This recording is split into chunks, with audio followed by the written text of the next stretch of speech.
हर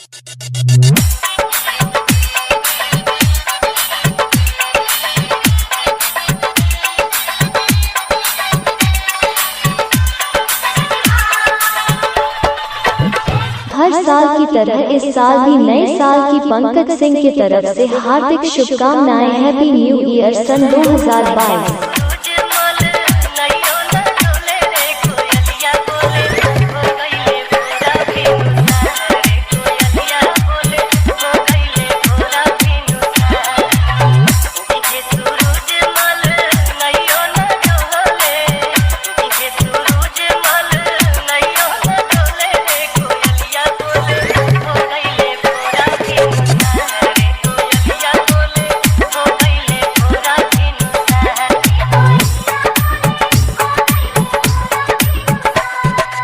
हर साल की तरह इस साल भी नए साल की पंकज सिंह की तरफ से हार्दिक शुभकामनाएं। हैप्पी न्यू ईयर सन 2022।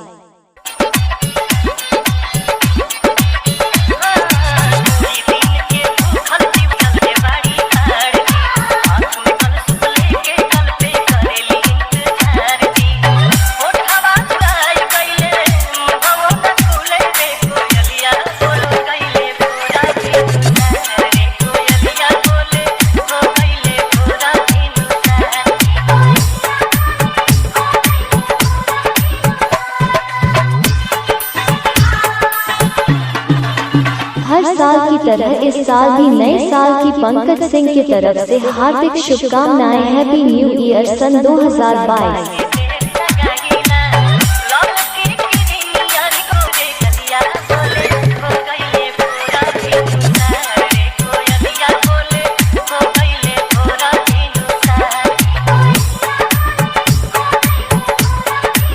हर साल की तरह इस साल भी पंकज सिंह यूट्यूब चैनल के तरफ से नए साल की हार्दिक अभिनंदन करता है।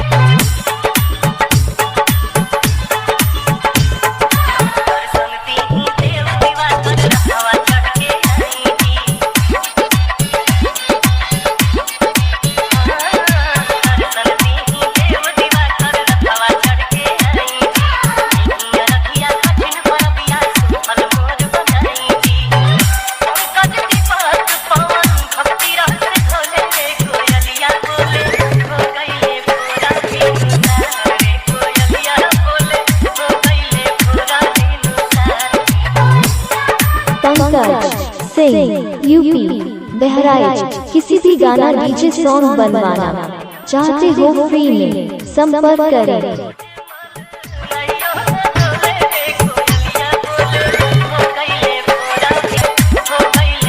पंकज सिंह यूपी बहराइच। किसी भी गाना डीजे सॉन्ग बनवाना चाहते हो फ्री में संपर्क करें।